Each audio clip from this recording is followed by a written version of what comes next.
Hi, I'm Lisa from sewnlife.com. Welcome to this channel. I hope that you're going to enjoy this video. It's a little bit different. I'm actually going to show you around my sewing room. So it doubles up as my filming studio. So I film my tutorials here and make everything in this room. So I've been asked by a number of people what the space is like that I use, and I thought it would be nice to show you. I would absolutely love to know what your space is like. So could you let me know in the comments below? Do you have a small space? Is it the corner of a table? Are you lucky enough to have your the whole room to yourself? Let me know because I'm really interested. So I hope you enjoy this tour. Let's get going. Okay, so here we are. We're upstairs now, and this is the room where I do my sewing. So it actually was my eldest daughter Grace's bedroom. She's now left home and is living in a different town, so she doesn't use this room anymore apart from when she comes home to visit. So I've sort of taken it over. You can see it says her name on there, but unfortunately the C's dropped off. So here we go. Let's go inside. Okay, so as you can see, it is still a bedroom in that it's still got the bed there, Grace's bed, and it's still got most of the furniture that was in for her using as a bedroom. Just give you an idea of the layout of the room, and then I'll go into more specifics.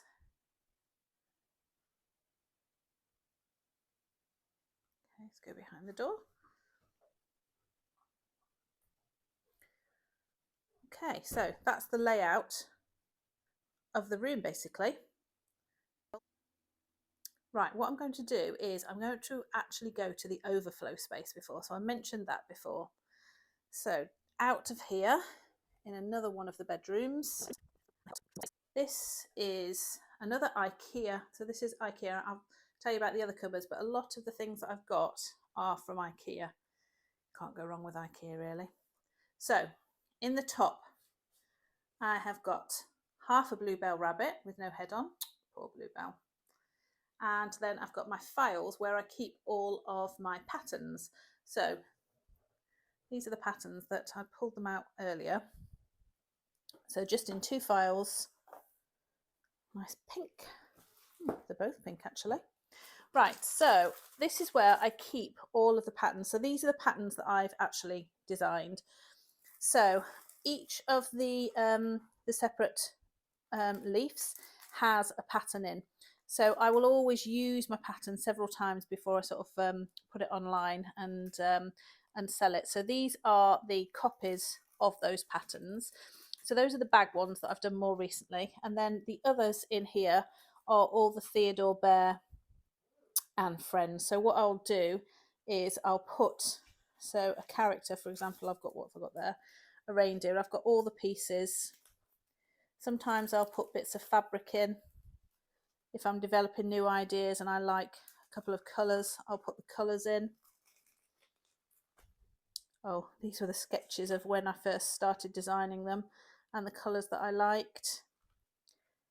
Here, these are printouts of all of the instructions and the stories as well. So Grace actually writes stories about each of these characters. So there's all the stories there, and then all the instructions for all of the patterns are in there as well, so that I've got everything. Okay, and then also in this room I have got two drawers down there which are full of fabric. So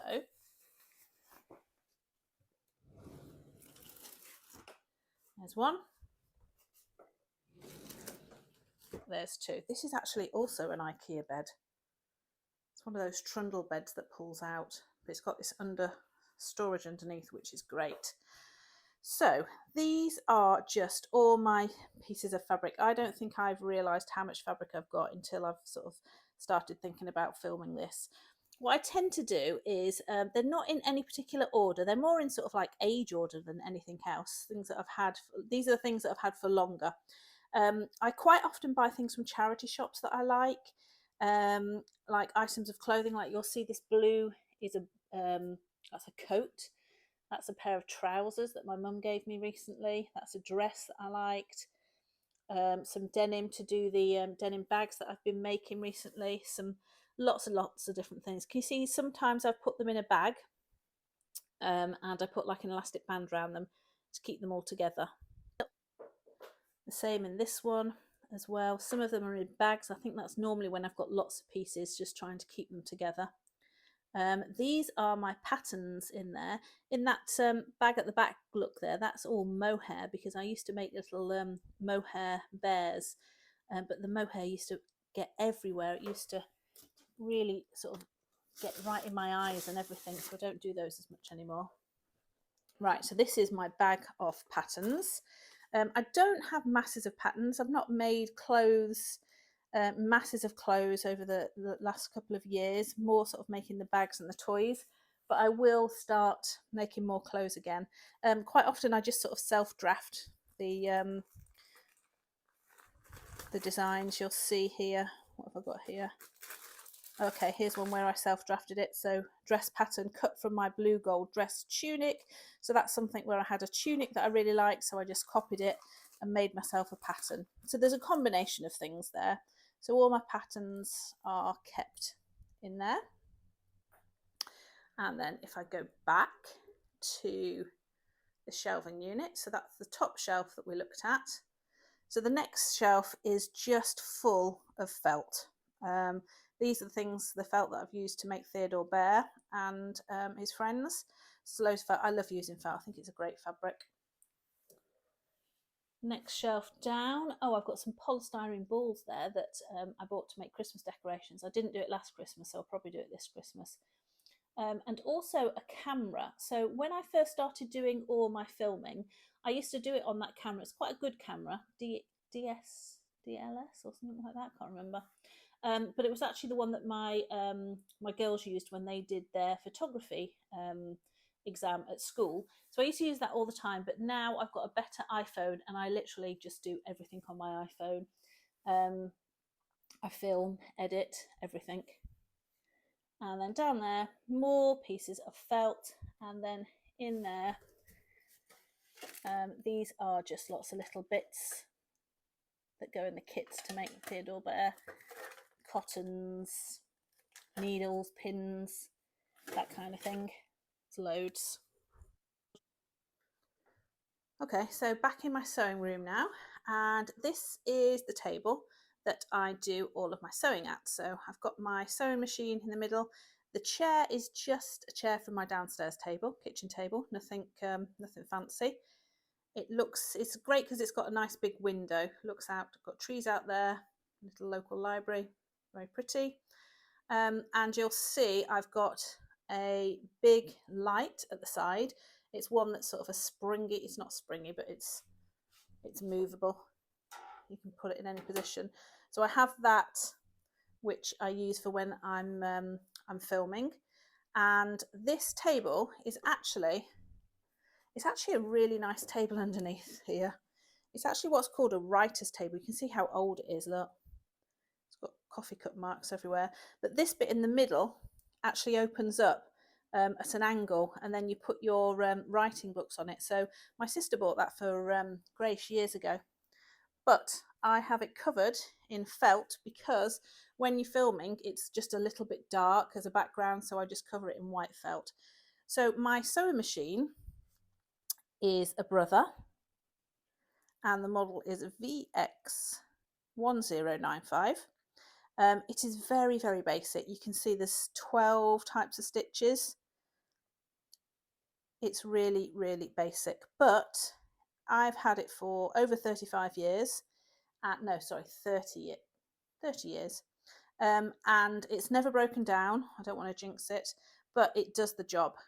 It's really, really good. It's like a workhorse. It just, I've moved it around because before I had this sewing room for the last, 25, 30 years, I've just got my sewing machine stored behind the sofa, and I would pull it out onto the kitchen table and then put it back away again. So this is the first time a machine has been sort of in one position for years and years.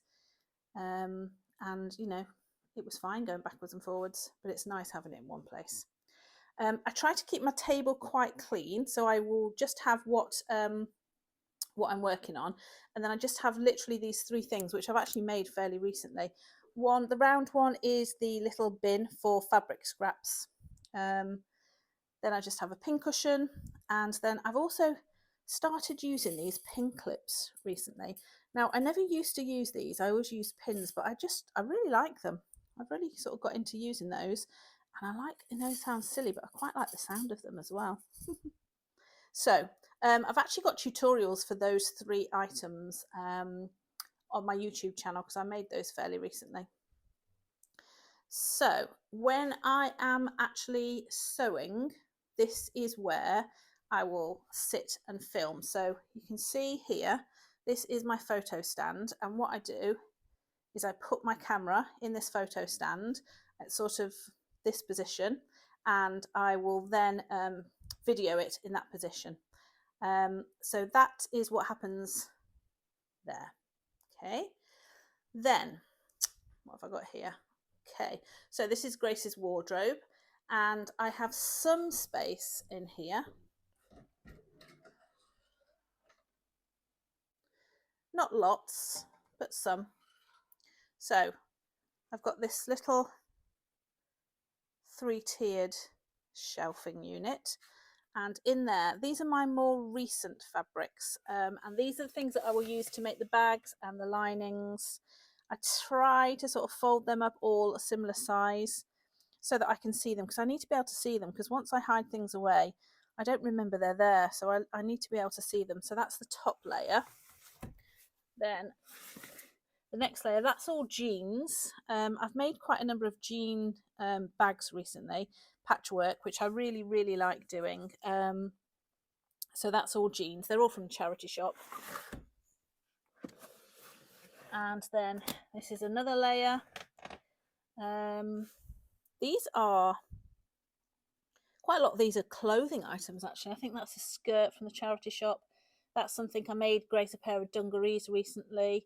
That's a skirt from the charity shop. That was a men's jacket, and I made that into a bag for Kieran, Grace's boyfriend, recently. And then some more fabric at the top. So this pile was all given to me recently. This is all upholstery fabric. I haven't used it for anything yet. I might make it like a big thick carry bag, but I'm not sure yet. Some more things here. This is some wool. I made a jacket out of this years ago. Some felt. I bought that fairly recently. That fabric is really pretty. I was supposed to be making a blouse, but I haven't got around to making that yet. Okay, so that's the cupboard. I've also, inside this wardrobe, these are some of the linings that I've got. I use those, the interfacings, I use those for the bags. So I'll just store those down there. Right, so this is my main table that I stand and work at. I don't have a massive cutting table, unfortunately, just because I don't have the space in this room. I would love to in the future, but at the moment I don't. So if I'm cutting out like a dress or an item of clothing, I will have to go downstairs and cut off my kitchen table, because this is just not big enough. It's big enough to do my bags and my toys, but it's not really big enough to cut out really big sort of pieces of fabric. So you'll see at the bottom there that it's actually in some kind of contraption. I don't know what I call it, but I asked my dad if he would make something to make the table higher. Because it was quite low and I was constantly bending down at it. So I had it sat on pieces of wood, but that wasn't really very practical. So he made these for me, and the table sits in there, and then I stand behind it, and this is where I then stand to do my work, my sewing work. Well, it's not really work. And then that is the backdrop that you'll see in the videos. So what I'll do is I will drop that table down to a different height, the lower height, and then I'll sit behind it, and then you'll see that backdrop. But you can see what I've also got is these two very large lights. They weren't expensive. I think they were about £30, maybe less, £25 each. And I've used them for 3 years now. They're great. They just give me a bit of extra light. I mean, I have light coming in from the window, but by the time you get to there, a little bit of the light sort of it could just use these two big lights to enhance it. It just makes it look better. Okay, so if I go in and round, so this is where I'll stand at this table, and when I'm filming, this photo stand is actually where I put my camera, and it directs onto the table, and that's what I use for filming. Okay, so just to show you on my backdrop, what I've got there is I've got my Singer sewing machine. So that was bought for me when I was really young. Still works. It was up in the loft actually for years and years, and then when I started doing these videos, I wanted it in the background. I wanted it to be seen, so I got it out. I love it. And there I've got James Fox, and then just some plants, just to show you some more of my storage. So what I've got here is, oops,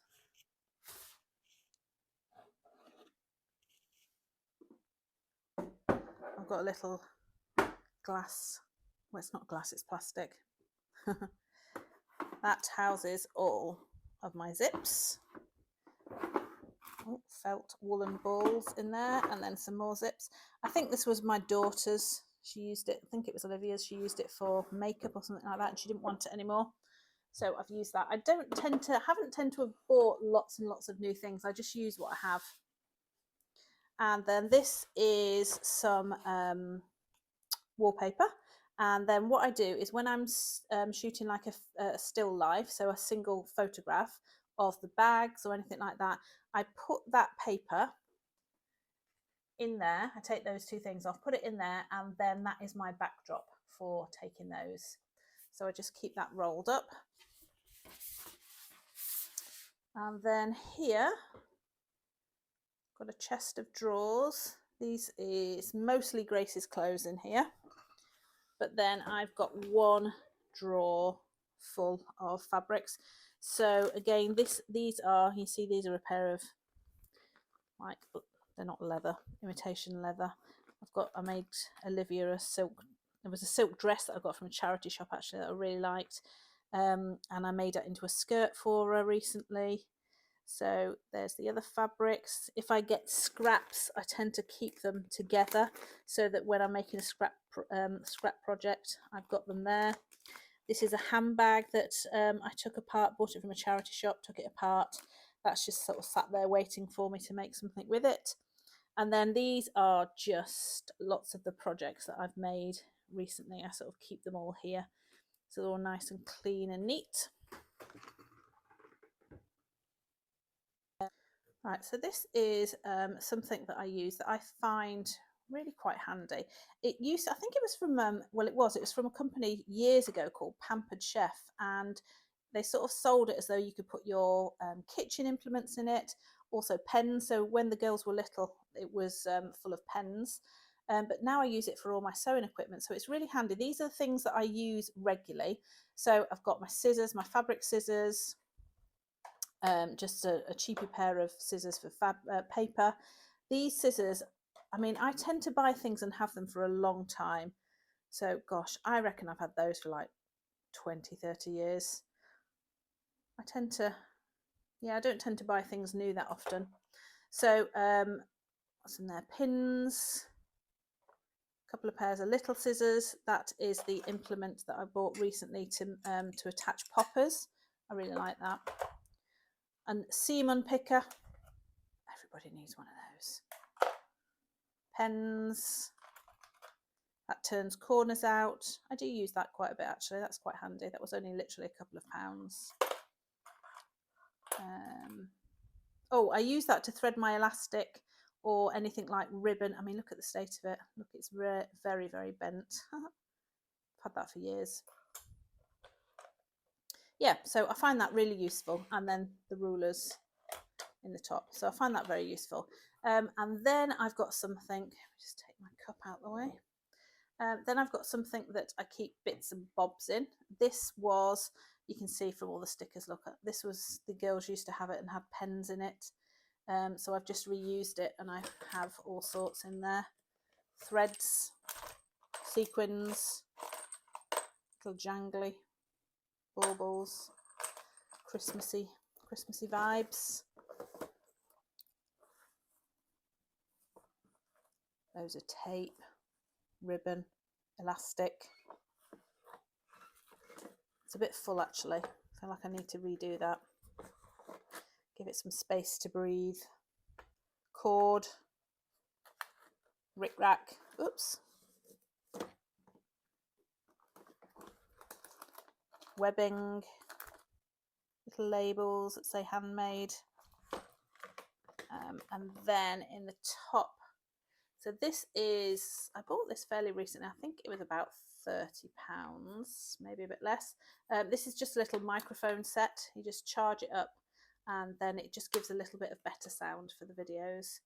And then, oh, I bought that recently. And you put that onto the wall, and then the bags will sit on there, because I find it hard to photograph the bags particularly, because the space that I've got in there is not always tall enough for that. Okay, so you may have noticed that I don't have an iron or an ironing board in here, and part of that is just space really. I mean, these lights sort of take up quite a bit of space, and on the floor I've got lots of leads because I need lots of things plugging in. I always need to sort of be recharging my phone and my the microphone and all these different kinds of things, so I don't really have enough space really to set an ironing board up in here. So what I did was I made myself a little mobile board, which I really like. I made a video, I've got a tutorial about it actually, but what I did was I asked my dad to make me to get me a piece of like chipboard, and he put this like foam on either side, and then basically I put some felt so that it would absorb the moisture, and then covered it in cotton, and then just stapled it down, and I really like it. It's really handy. It's one of those things that I think, gosh, why didn't I make that before? So I use that all the time, and I love the fact that it's so sort of small and portable that I can just sit it down there when I've finished. So that's my ironing board that I use. Now this bed is obviously the bed that was in here, and I can't really take it out because I think we need to have it as a bed, but the bedspread that I've got was made by my mother-in-law. It took her many years of making that, and I love it. I don't quilt, but it is something that I want to get into in the future, but I just love it. So I've got that on there. And then what I sometimes do is use, these are like little piles of projects. So there's a pile of clothes that needs sort of things doing to them, and there's a rucksack that I'm making, and there's a bag that I took apart. So they're just sort of there because they remind me that they need doing. Once I put them away, I'll forget about them. Right, so as you can see, it's pretty full in here.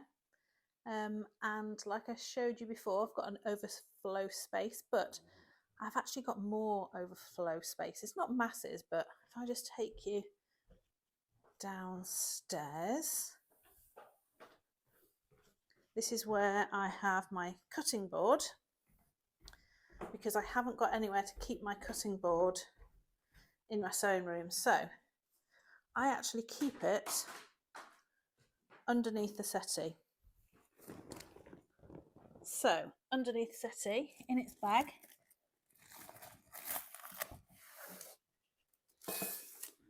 my cutting board and ruler. So I will sometimes take that out and I'll put it up on my table that I use in the sewing room, but this is where I store it, just because I don't have space to store it laid flat. At one time I was storing it by the side of the wardrobe, and it was sort of laid, it was vertical, but it just sort of warped. So I now keep it laid flat underneath my settee. And then the other space that I was talking about was my kitchen. So this is the kitchen table where I have to cut out anything if I'm making clothes, just because I don't have this size of table. This is a really good size table. So this is where not years ago, sort of 9 months ago, I would sit at this end of the table and get my machine out and sew. We'd still sort of be able to eat at the other end of the table. And then I'd pack it away again. You can see that's where my my chair comes from, that's upstairs. So yeah, so that's where I will cut out now any time I'm making for clothes. Right, so this is the last area, the last overflow area. This is the garage outside. So this was converted a couple of years ago because it was falling down, and it's now got this shelving in, and sort of 2/3 of the shelves are used up with my overflow, really. So at the top, it's all the patterns and the kits, and actually the next layer down as well. It's mostly the spare patterns and kits, so that when I go to a show, it's all there. Keep everything in plastic containers. Just bought those off Amazon, I think. These are all the characters, all kept away, hidden away. Some more fabrics. These are the little handmade items that I'll take with me to a fair to use for decoration and for people to get an idea of what they look like. Very cute. And then stuffing, more patterns, and then props. These are the things that I've bought for when I was doing the Theodore Bear animations, which I really enjoyed doing. All the little things that I would put in there. And then things that I take to a fair when I do a fair. And that's about it, really. So there's quite a lot of things there, though, isn't there? So I really hope that you enjoyed that tour. I hope it was interesting for you. Don't forget to put in the comments what yours is like. Like I said before at the beginning, I'm really interested to know what everybody's sewing spaces or art and craft space is like. So have a look at some of my other videos. I am sure that there will be lots of projects that you will love. Have a pick and see which one's going to be your next one, and I'll see you in the next video. Thanks for spending your time with me, and have a great day. Bye.